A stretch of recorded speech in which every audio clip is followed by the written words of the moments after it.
You know what's nice? This COVID thing has definitely made my backyard a little bit more quiet.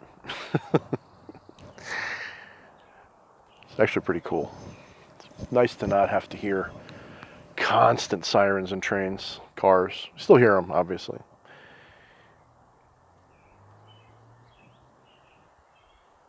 You can hear the wind today and the birds. And you can feel it in the air. You can feel a lot of the changes that are happening.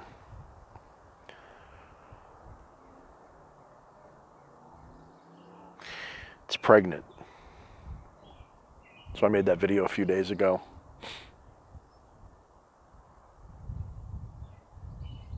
Birth pains always hurt. And I apologize if you guys are getting a lot of wind sound. I bet you are. Let me cover that up a little bit. Maybe it won't be so bad. It's a little windy today. Worst case scenario, I shoot this video and I don't actually release it.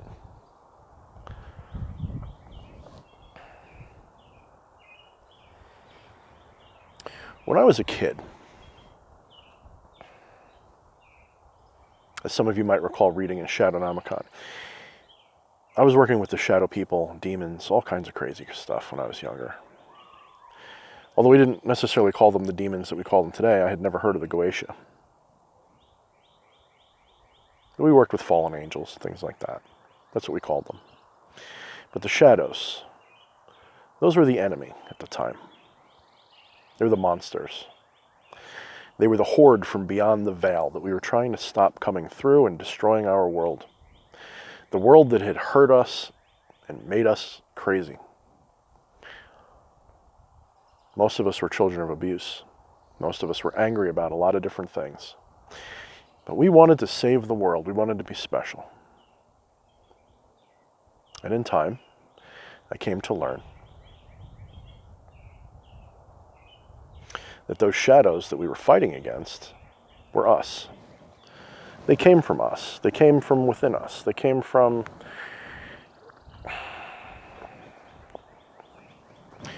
They were a part of us. They were part of our collective shadow.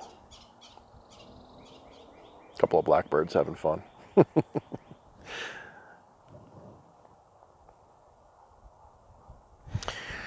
We were preparing for the apocalypse every day, teaching ourselves to fight, teaching ourselves to think a certain way. It's funny how so many religious organizations and spiritual things are constantly talking about the end of the world. And I know you guys are sick of it, I'm sure, right now. You want me to be talking about how to work with demons right now. I'm sure that's what you want.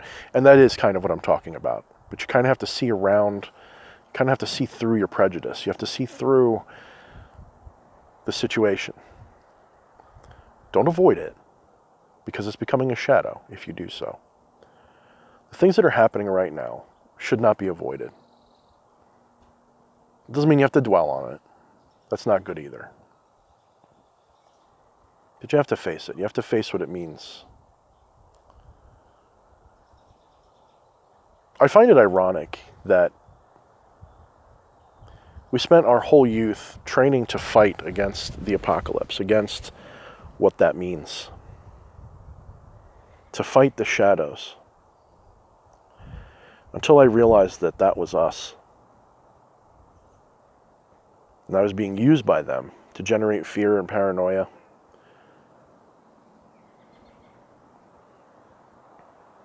Giving myself only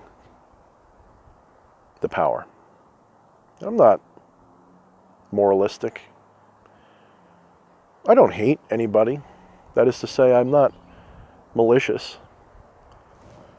Man, it's windy out. I'm really hoping that this is blocking it enough for you guys. I'm not malicious. I'm not trying to hurt people. But I don't give a fuck about making sure everyone does well. I'm not here to reach out and uplift people in the same way like, Mother Teresa would do. It's not my job. I am here as a light, as a beacon, as a Luciferian, as a monster that has been civilized. I've learned how, over many dark nights, to integrate my shadow. I still have the urges that I had when I was younger. There are times when I'm working with people that are my friends, and I want to rip them apart. I want to eat them. I want to take what they are and make it mine. I want to be a predator against them. And I had to learn how not to do that. It took work. It took a lot of work.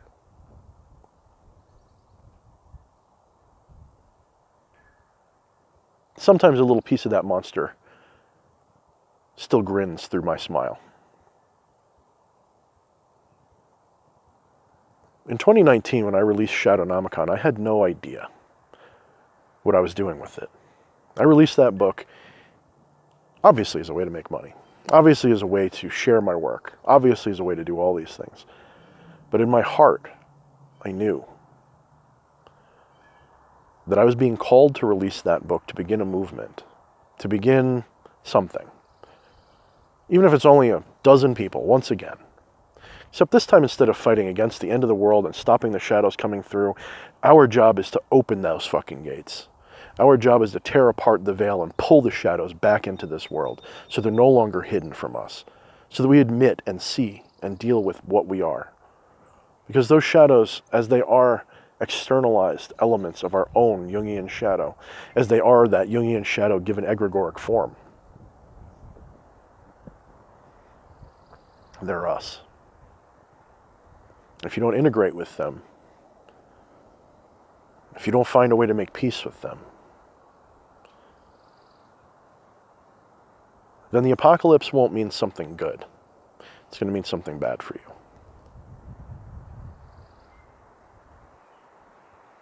What is an apocalypse anyway? What is the end of the world?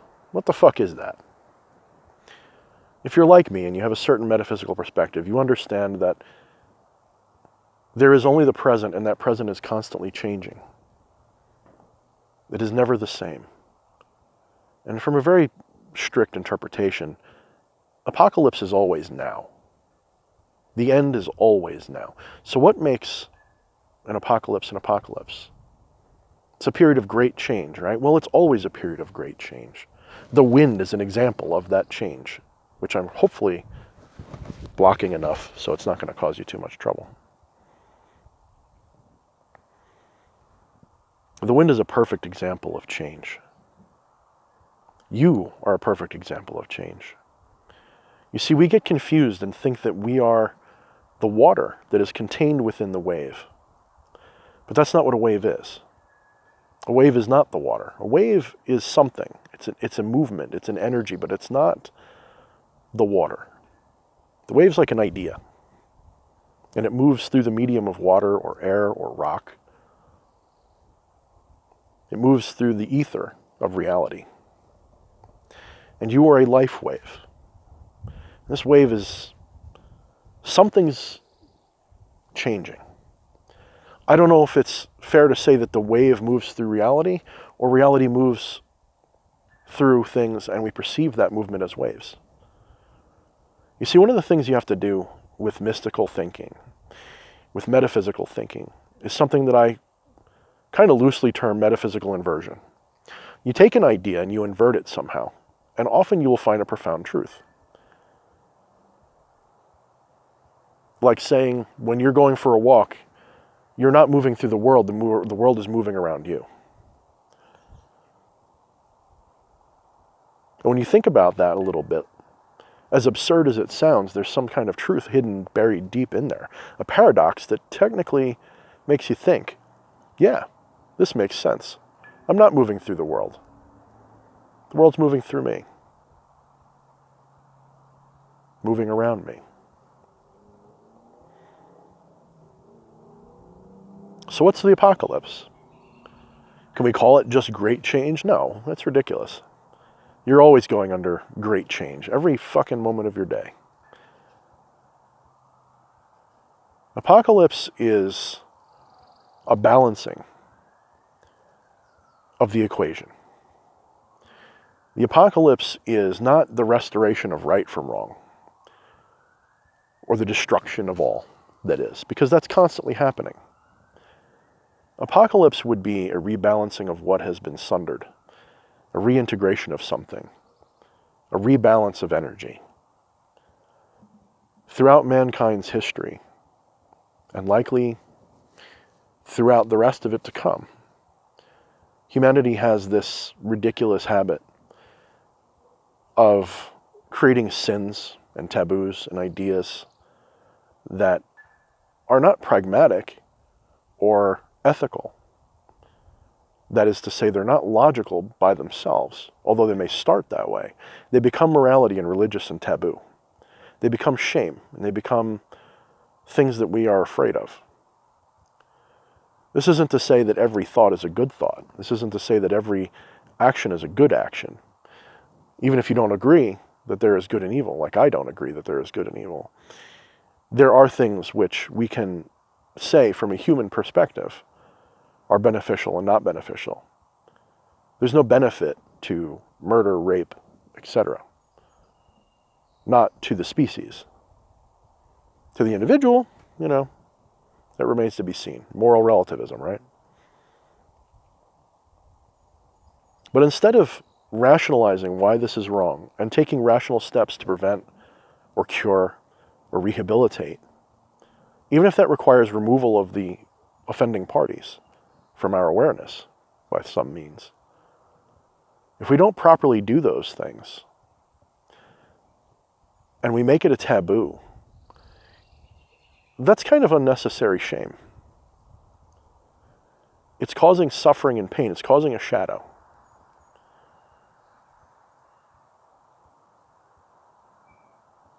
The difference between a murderer and other people is that the murderer acts on an idea that we all have already. And the difference between a murderer and someone who doesn't murder, and yet ironically the murderer maybe doesn't go to hell, but other people do. If you understand my ideas of the afterlife, which is a horrible way to put it, afterlife. Should be called just disembodiment. Murder is something, when it generates guilt, when it generates fear, then it makes you have a shadow. And that shadow can be more compelling to do that act than if you just simply admit that you have those desires and thoughts and just simply refuse to act on them. Now me, I don't hide from my shadows. When I think a thought that is disturbing, I don't hide from it. I don't act on it because it wouldn't benefit me. How would it benefit me to go out and do these things? Whatever that is. I hope you guys understand. I'm only using murder as an easy example. We could be talking about, not changing our underwear today and going out in public anyway. We could make it anything we want. It doesn't have to be something as dreadful to our ego as the idea of murder. We build up this story of ourselves that says we're a good person. And this good guy story requires the disenfranchisement, the removal, the refinement of light out of darkness. Because we want to favor the one over the other. Because without light, we don't see very well. Because without light, we don't feel very good. We don't feel warm. We don't feel alive in some ways. And so we separate it all out. We turn our back on the shadow. We face the light, and the shadow goes behind us. And that shadow becomes way more powerful than the light. Your shadow is the most powerful influence in your reality. You don't even know it. And humanity has created endless excuses and ways to turn their back on their shadow and face the light. And in so doing, they've become unnatural. The dog doesn't have a shadow, not like we do. The dog is completely comfortable with what it is. Doesn't even judge you for what you are.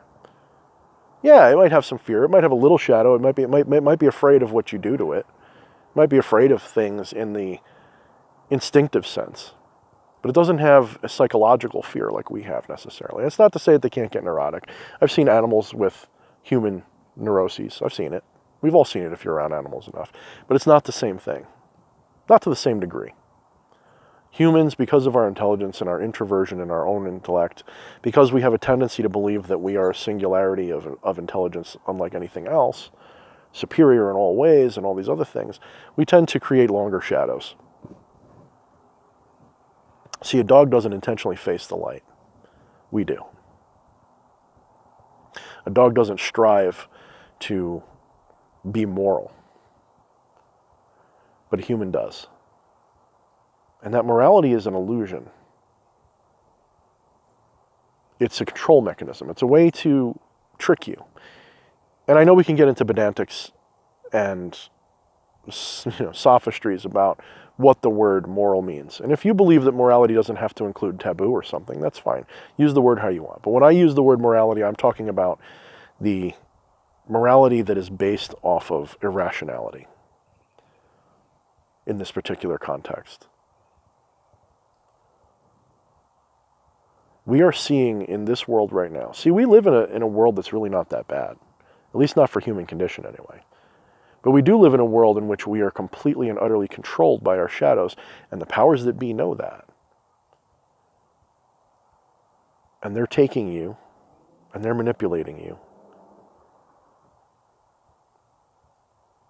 I used to think the apocalypse was to stop the shadows. I had it backwards. I had to apply metaphysical inversion to that concept. We weren't supposed to stop the shadows. We were supposed to open the gates. We were supposed to become one with them and invite them into our world. To embrace them, like the end of Dark Crystal, when the mystics and the Skeksis get together. Sorry if I spoiled that for you, by the way. It's another one if you haven't seen, probably about time. We need to reintegrate that bad boy. I used to wonder why when I would work with the shadow current, I would feel so drained. Now I understand. It's because I wasn't doing it right. Even the person who wrote the book about it wasn't doing it right. I kept wanting them to be like the demons that I worked with, some kind of God or something. I knew they weren't, but I wanted them to be that way. I wanted them to be something that would be really cool that people could work with, and a way to put things behind me once and for all. And I realized the shadows are my true calling. And the demons, of course, all these different spiritual things. The shadows are a big part of this. Once again, to fail to integrate that idea and to focus only on one thing that is not the entirety gets you in trouble. Once again, I tried to shove the shadows behind me, and I felt drained and weak. I felt depressed whenever I'd work with the shadows, and I'd feel my other spirits move away. Why? Do they just not like them? What's going on? I realized it's me. I wasn't doing what I was called to do. You guys might remember last year sometime I did a video, kind of with the same tone in my voice. Kind of annoyed that I was being called some kind of chosen one of sorts. Not exactly, but sort of like that. I didn't want to be the Lord of Shadow, but that's what I must become. And I want to start a movement with people in the community. People who are ready to open their hearts to their shadow. People who are ready to open portals and open gates in their homes, in their environment. To bring Legion through. We're not going to heal the world. We're not going to save the world, but we're going to integrate the fuck out of it. One person at a time. And if we only get a few hundred people in our lifetime, so what?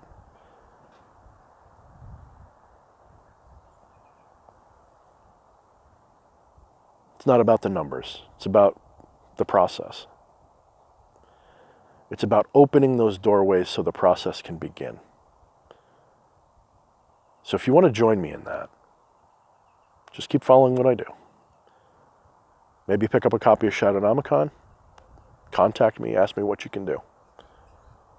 I don't know when exactly this will turn into something bigger, but if we just keep talking about it and keep acting on it one at a time, we will do it.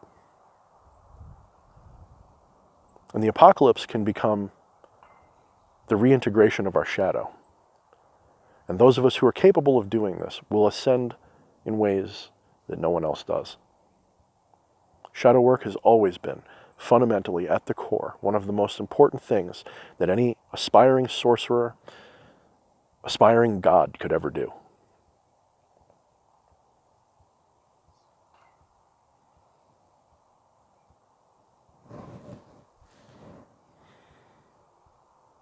Some little booger in the yard here. Anyway, guys, this is D.H. Thorne. I'll be talking to you again soon. Mind the shadows.